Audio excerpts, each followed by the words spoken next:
चलो जरा देखें, तो सिंपली ये स्लोप है। अब जाहिर रिकॉर्डिंग के लिए मैं एक दफा जरा फिर रिपीट कर देता हूँ कि एक लाइन एल है, इस लाइन एल की अगर स्लोप फाइंड करनी है तो इस पे कोई से भी दो पॉइंट्स आप कंसीडर कर लें। पॉइंट पी और पॉइंट क्यू मैंने कंसीडर किए। पॉइंट क्यू के कोऑर्डिनेट्स हैं x1 y1 और पॉइंट पी के कोऑर्डिनेट्स हैं x2 y2। तो स्लोप अगर फाइंड करनी है इस लाइन की तो सिंपली होगा y2 माइनस y1 और x2 माइनस x1, ठीक है, या फिर y1 minus y2 divide by x1 minus x2। तरतीब का ख्याल रखना है, अगर ऊपर y2 है तो नीचे भी x2 पहले आना चाहिए, और अगर ऊपर y1 पहले है तो नीचे भी x1 पहले आना चाहिए। ये सिंपली स्लोप है। नेक्स्ट इंक्लिनेशन क्या होती है कि लाइन, किसी भी लाइन का इंक्लिनेशन, इंक्लिनेशन ऑफ लाइन, ये क्या होती है कि वो लाइन एक्स एक्सिस के साथ, पॉजिटिव एक्स एक्सिस के साथ काउंटर क्लॉकवाइज डायरेक्शन में, एंटी क्लॉकवाइज डायरेक्शन में जो एंगल बनाती है वो एंगल जो है इस लाइन का इंक्लिनेशन कहलाता है। समझिए? तो इस केस में ये लाइन एल जो है, इस लाइन एल का इंक्लिनेशन क्या होगा, यहां पे मैं लिख देता हूं, inclination, inclination of line L, यानी ये वाली जो लाइन एल है इसका इंक्लिनेशन क्या है, वो है अल्फा, ठीक है, क्योंकि अल्फा वो एंगल है जो ये लाइन एंटी क्लॉकवाइज डायरेक्शन में एक्स एक्सिस के साथ बना रही है, ठीक है। अच्छा, स्लोप फाइंड करने का फिर एक और फार्मूला भी है। एक तो ये फार्मूला जो आपके सामने मैंने लिख दिया, एक दूसरा फार्मूला स्लोप फाइंड करने का क्या है, स्लोप फाइंड करने का एक और फार्मूला ये है कि स्लोप, जिसको m से डिनोट किया जाता है, that would B tan of alpha, that would B tan of alpha. मतलब इसका क्या, मतलब इसका ये कि किसी भी लाइन की अगर आपने स्लोप फाइंड करनी है तो उस लाइन का जो इंक्लिनेशन है, यानी वो एंगल जो काउंटर क्लॉकवाइज डायरेक्शन में एक्स एक्सिस के साथ बन रहा है, उस इंक्लिनेशन का, अगर उस इंक्लिनेशन पे अगर आप tan अप्लाई कर दें तो tan अप्लाई करने से जो भी वैल्यू आएगी वो उसी लाइन l की स्लोप होगी, ठीक है। तो स्लोप का एक फार्मूला ये है और दूसरा फार्मूला ये है। इसमें कोई इशू अब जी, कोई इशू? अच्छा, फिर एक और चीज भी यहीं पे देख लें कि जो हॉरिजॉन्टल लाइन जो होती है, हॉरिजॉन्टल लाइन पता है ना, एक्स एक्सिस के पैरेलल जो लाइन होती है, जैसे ये एक्स एक्सिस है तो ये मार्कर जो मैंने रखा है ये हॉरिजॉन्टल पोजीशन में है, ठीक है। तो horizontal line mean x axis के पैरेलल जो लाइन होगी उसकी स्लोप हमेशा जीरो हुआ करेगी, ठीक हो गया। यहां मैं लिख भी देता हूं, slope of horizontal line is always zero, slope of horizontal line, horizontal, अब आगे स्पेस नहीं नीचे लिखता हूं, horizontal line is zero, horizontal line की स्लोप जो है वो जीरो होगी। इसी तरह वर्टिकल लाइन जो होगी, वर्टिकल लाइन यानी वाई एक्सिस के पैरेलल जो लाइन है, जैसे ये मार्कर मैं रखता हूं, ये जिस पोजीशन में मैंने मार्कर रखा है अब ये वर्टिकल पोजीशन में है बिल्कुल वाई एक्सिस के पैरेलल, तो जो भी वर्टिकल लाइन होगी उसकी स्लोप हमेशा अनडिफाइंड होगी, अनडिफाइंड लिख देता हूं मैं यहां पे, slope of vertical line, slope of vertical line is undefined, ठीक है।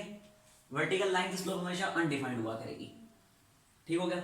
अच्छा, और अनडिफाइंड को फिर ऐसे लिखेंगे, यहां पे मैं लिख भी देता हूं, यानी 1 डिवाइडेड बाई 0, इन्फिनिटी भी लिखना, इन्फिनिटी और चीज है, ठीक है।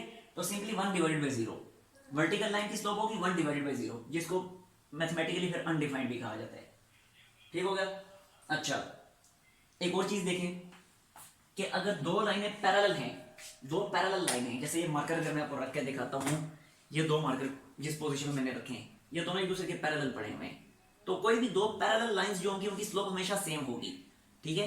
मतलब अगर ये दो पैरेलल ना, तो अगर ये रेड वाला मार्कर जो है इसको रेड लाइन कंसीडर करें, ब्लू मार्कर को ब्लू लाइन कंसीडर करें, अब अगर इस रेड लाइन की स्लोप मुझे गिवन है तो ऑटोमेटिकली मुझे ब्लू लाइन की स्लोप भी मिल जाएगी, क्योंकि पैरेलल होने की वजह से दोनों की स्लोप सेम होंगी, ठीक हो गया। तो यहां पे मैं लिख देता हूं, slope of parallel lines is always same, slope of parallel, ये पैरेलल का साइन होता है पता है आपको, slope of parallel lines is same, parallel lines की स्लोप जो है वो हमेशा सेम होगी। इसी तरह जो वर्टिकल लाइंस जो होती हैं, वर्टिकल लाइंस जो होती हैं, सॉरी परपेंडिकुलर लाइंस जो होती हैं, लेट्स सपोज ये देखें यही दो लाइंस हैं, अब ये एक दूसरे के परपेंडिकुलर हैं बिल्कुल, ये देखें, तो अब परपेंडिकुलर लाइंस जो होती हैं उनकी स्लोप का प्रोडक्ट हमेशा -1 के इक्वल होता है, यानी अगर ये रेड लाइन की स्लोप को मैं m1 कंसीडर करता हूं, ब्लू लाइन की स्लोप को m2 कंसीडर करता हूं, तो m1 और m2 की प्रोडक्ट -1 के इक्वल होगी, ठीक है।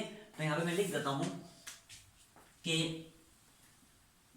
In case of perpendicular lines, in case of perpendicular, ये परपेंडिकुलर का साइन होता है, in case of perpendicular lines the product of slopes यानी m1 multiply m2 will always be equal to -1, will always be equal to -1। यानी अगर लाइनें perpendicular हैं तो उन दोनों की स्लोप का जो प्रोडक्ट है वो -1 के इक्वल होगा, और अगर लाइनें सेम है तो फिर डेफिनेटली m1 और m2 फिर आपस में इक्वल हो जाएंगे। यहां तक कोई इशू?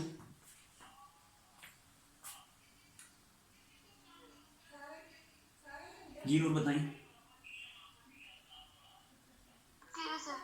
अच्छा, अब इस क्वेश्चन की तरफ आता हूँ। ये सब कुछ बताना जरूरी था क्योंकि पूरी की पूरी एक्सरसाइज नहीं बल्कि चैप्टर 4 आगे जितना भी है वो टोटली इस पे डिपेंड करता है, ना सिर्फ चैप्टर 4 बल्कि चैप्टर 6 भी। तो जब तक ये चीज आपको समझ ना आती तो आगे कुछ भी समझ नहीं आना था, इसलिए सब कुछ बताना जरूरी था। अब आते हैं क्वेश्चन की तरफ। क्वेश्चन क्या था? क्वेश्चन था, कहते हैं by means of slopes show that the following points lie on the same line. Proof करने की ये तीनों पॉइंट्स जो है सेम लाइन के ऊपर लाई करते हैं, और प्रूफ कैसे करना है? स्लोप्स के जरिए। देखिए अभी मैंने एक चीज लिखी है कि slope of parallel lines is same, कि अगर दो लाइनें पैरेलल हैं तो उनकी स्लोप सेम होगी। यानी ये दो मार्कर हैं, ठीक है, ये दो मार्कर हैं, अगर ये दोनों पैरेलल हैं तो इन दोनों की स्लोप सेम होगी। और अगर इन्हीं मार्कर को मैं ऐसे रख देता हूँ इस तरह से, ये देखिए मैंने कनेक्ट कर दिया, ठीक है, तो अभी भी तो इनकी स्लोप सेम ही होगी क्योंकि सेम लाइन पे आ गई। तो सेम लाइन कहें या पैरेलल कहें, स्लोप तो सेम होगी, स्लोप पे तो कोई फर्क नहीं पड़ना, ठीक है।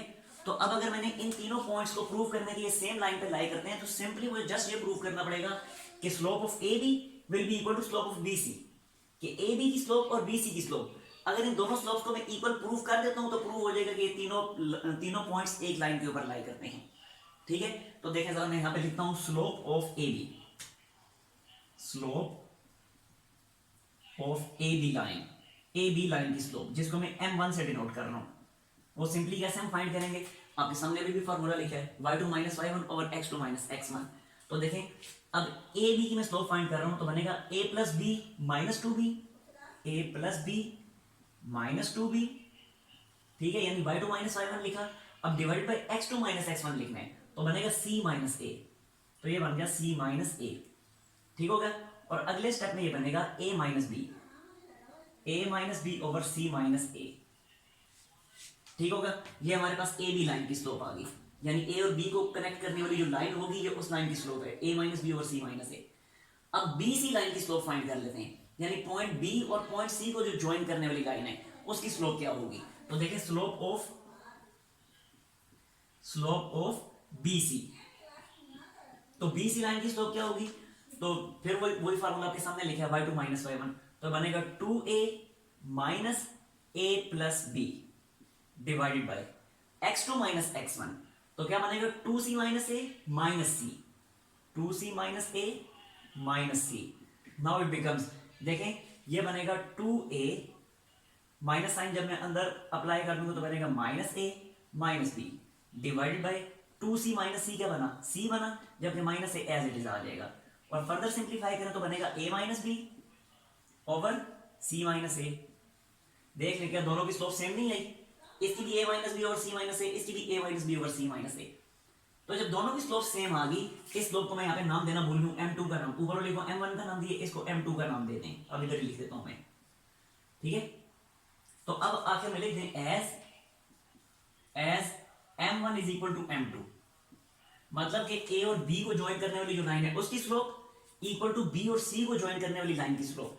तो दोनों स्लोप क्योंकि इक्वल है, सो points lie on straight line, points lie on straight line। ऐसी बाकी पहले वाले तीनों पार्ट्स नहीं है, बल्कि वो ज्यादा सिंपल है, मुझे लगता है इसमें कोई इशू? हाँ जी नूट, अच्छा स्क्रीनशॉट लें, जल्दी से जल्दी करें।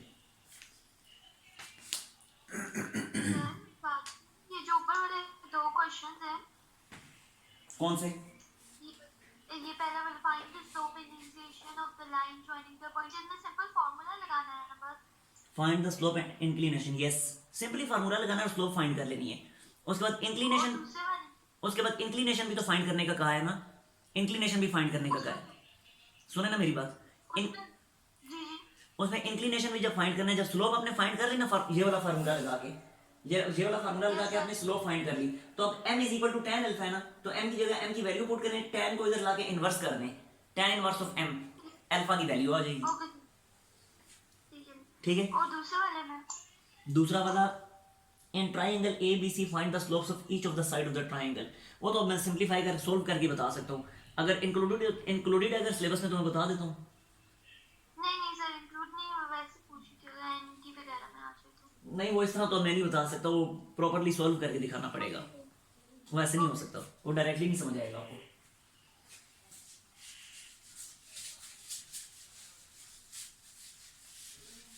अगर करना है तो करवा देता हूँ, मुझे कोई इशू नहीं है। हाँ सर ठीक है।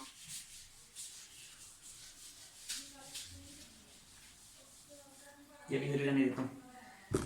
नेक्स्ट देखें, क्वेश्चन नंबर 4 है, कहता है find the value of k so that the line joining a and b and line joining c and d are parallel and perpendicular, यानी अगर ये दोनों लाइनें पैरेलल हैं तो k की वैल्यू क्या होगी, और परपेंडिकुलर है तो k की वैल्यू क्या होगी। मैं पहले क्वेश्चन लिखता हूँ फिर डायग्राम बना के आपको दिखाता हूँ, वहीं से समझाता हूँ। देखिए क्वेश्चन नंबर 4 है, k की वैल्यू फाइंड करने का कहा जा रहा है, जबकि पॉइंट a के जो कोऑर्डिनेट्स हैं वो हैं 7 3, पॉइंट b के जो कोऑर्डिनेट्स हैं वो हैं k एंड -6, फिर इसी तरह कहते हैं पॉइंट सी के जो कोऑर्डिनेट्स हैं वो हैं -4 5, और पॉइंट डी के कोऑर्डिनेट्स हैं, पॉइंट डी के कोऑर्डिनेट्स हैं -6 एंड 4। ठीक है, तो कहता है कि ए और बी को जो ज्वाइन करने वाली लाइंस हैं फर्स्ट केस में पैरेलल हैं, तो उस सूरत में के की वैल्यू क्या होगी,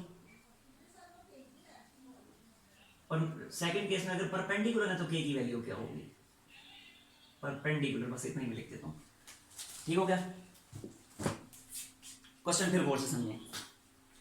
क्वेश्चन में कहते हैं कि ए बी को ज्वाइन करने वाली लाइन और सी डी को ज्वाइन करने वाली लाइंस अगर पैरेलल हैं तो उस सूरत में के की वैल्यू क्या होगी, और अगर यही दोनों लाइन ए बी लाइन और सी डी लाइन अगर वो लाइनें परपेंडिकुलर हो जाए तो अब के की वैल्यू क्या होगी। ठीक है, तो इसके लिए तो पहले सिंपली हमें स्लोप की फॉर्म में ए बी लाइन की स्लोप और सी डी लाइन की स्लोप फाइंड करनी पड़ेगी। ठीक है, तो पहले मैं स्लोप्स फाइंड कर लेता हूं, तो slope of A B, slope of A B जिसको मैं m1 का नाम दे देता हूं, वो क्या होगी, वो होगी -6 - 3 डिवाइडेड बाय k - 7, जिसको लिखा जाएगा -9 डिवाइडेड बाय k - 7। ये है स्लोप ए बी लाइन की। अब दूसरी जो सी डी लाइन है उसकी स्लोप देखिए क्या होगी, ये मैं लिखता हूं slope of C D line, उसको नाम दे देता हूं m2 का, और वो क्या होगी, वो होगी 4 - 5 डिवाइडेड बाय -6 -4 यानी -6 + 4, -6 + 4 that would be equal to -1 by -2 यानी 1/2। ठीक हो गया, ये हमारे पास ए बी लाइन की और सी डी लाइन दोनों की स्लोप्स आ गई। अब आते हैं फर्स्ट केस की तरफ। फर्स्ट केस में वो कहते हैं कि अगर ये लाइनें पैरेलल हैं, अगर ये यही दोनों लाइनें अगर पैरेलल हैं तो के की वैल्यू क्या होगी। देखें अगर लाइनें पैरेलल हैं तो उस सूरत में फिर क्या होगा, स्लोप्स इक्वल होंगी। अभी मैंने यहाँ पे लिखा था, मिटा दिए, वो स्क्रीनशॉट अब आपके पास मौजूद है, देख लो उसमें कि अगर लाइनें पैरेलल हैं तो उनकी स्लोप्स इक्वल होंगी। तो फर्स्ट केस में हमने लाइनों को पैरेलल कंसीडर किया हुआ है, इसलिए स्लोप्स को इक्वल पुट कर देते हैं। तो ये देखें फर्स्ट केस में मैंने लिख दिया कि m1 is equal to m2। ठीक है, अब m1 की वो वैल्यू आपके सामने लिखी हुई है -9 by k - 7 is equal to m2 की वैल्यू जो लिखी है 1/2।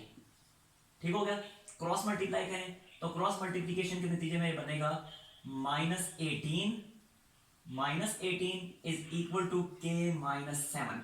ठीक हो गया, और यहीं पे मैं लिख रहा हूँ k की वैल्यू यहाँ से क्या आएगी, -7 यहाँ आके ऐड हो जाएगा तो k की वैल्यू आ जाएगी हमारे पास -11। यानी अगर लाइनें पैरेलल हैं तो k की वैल्यू -11 आ रही है।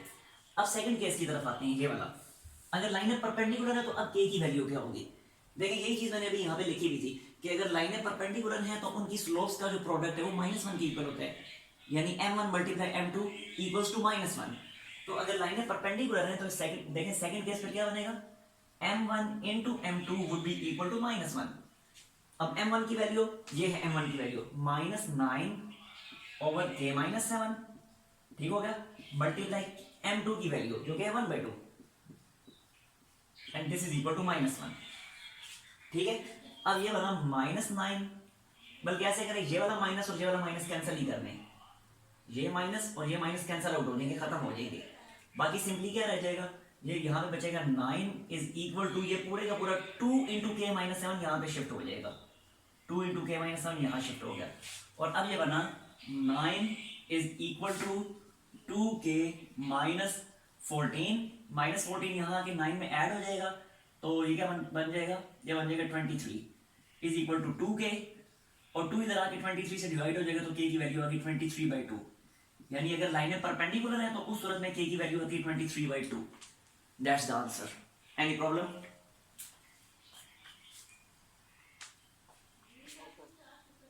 स्क्रीनशॉट लें जल्दी से फिर।